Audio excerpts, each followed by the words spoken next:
Hello, my name is Carly Sweeney. Darelle Cowley. Frederique Lefebvre. Andrew Chetcuti, and today we're going to discuss gene losses in the human genome. Genome sequencing technology and its application have grown considerably in the past decade and continues to grow rapidly. As interest in genome sequencing increases, so does the number of experiments aimed at improving methods and costs of mapping the human genome.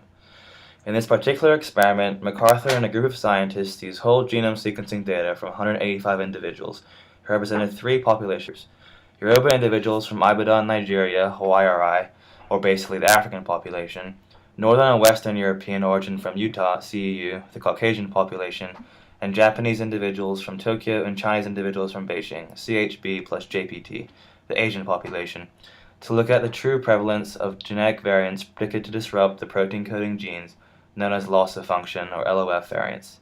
LOFs in this experiment are defined as nonsense mutations, disruptive single nucleotide variants, SNVs, insertions or deletions, indel, and are further subdivided into full, where they affect all of the gene, or partial, affect part of the gene.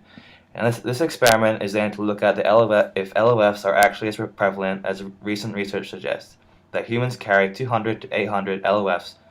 Upon the discovery of approximately 2,951 potential sites for LOF variants in the experiment, the scientists applied a series of filters to determine how significant the LOFs are and under which hypothesis they would fall under.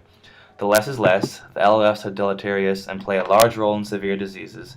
Less is more, the LOFs provide the organism an advantage, and less is nothing. The LOFs do not affect the individual in any significant manner.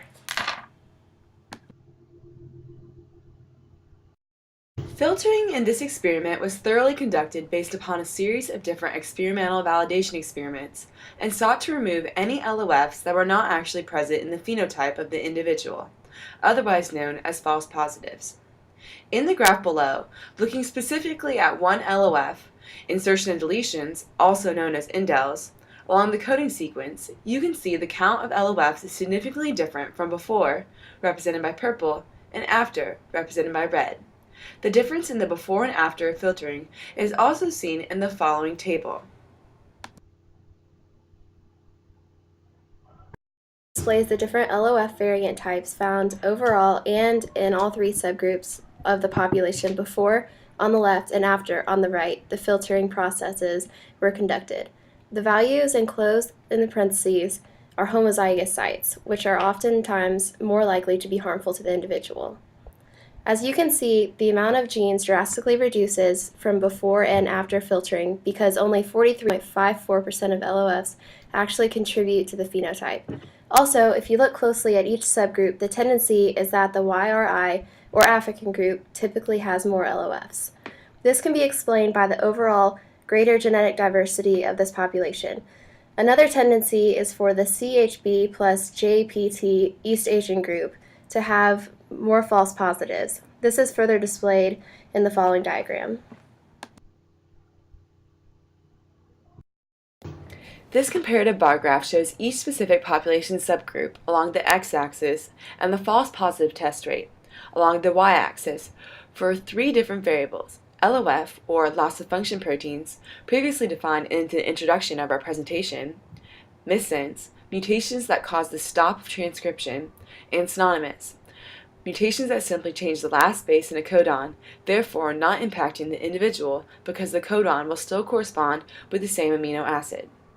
As expected from the results in the chart on the previous slide, the CHB plus JPT, or East Asian group, has the highest false positive rate in all three categories, meaning that after filtering, the amount of LOFs found are significantly reduced.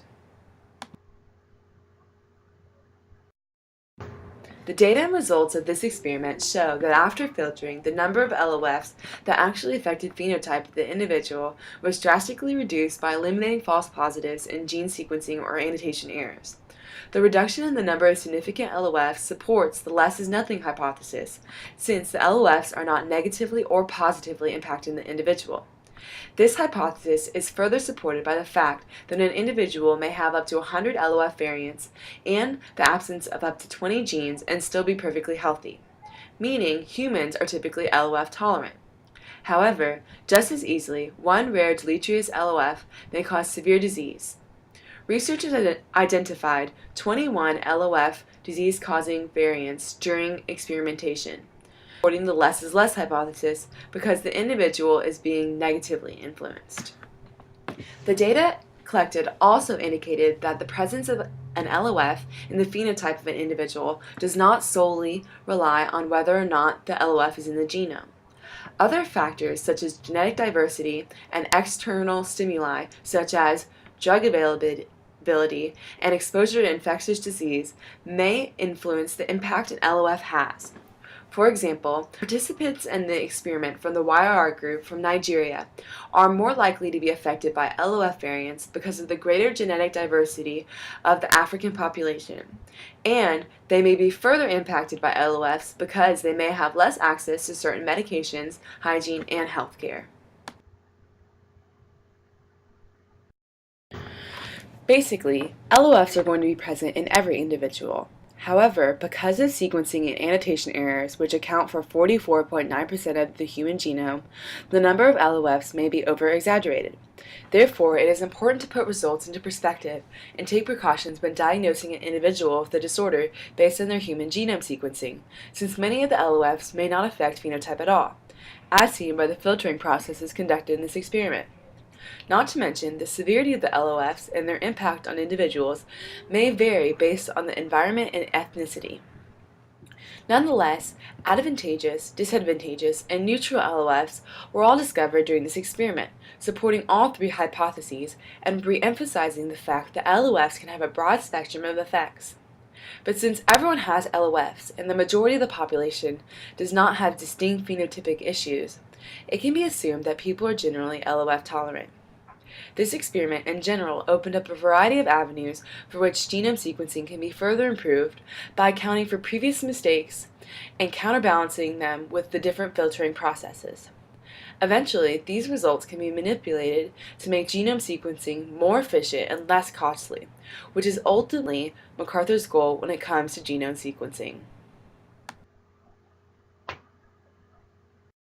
This is our Works Cited.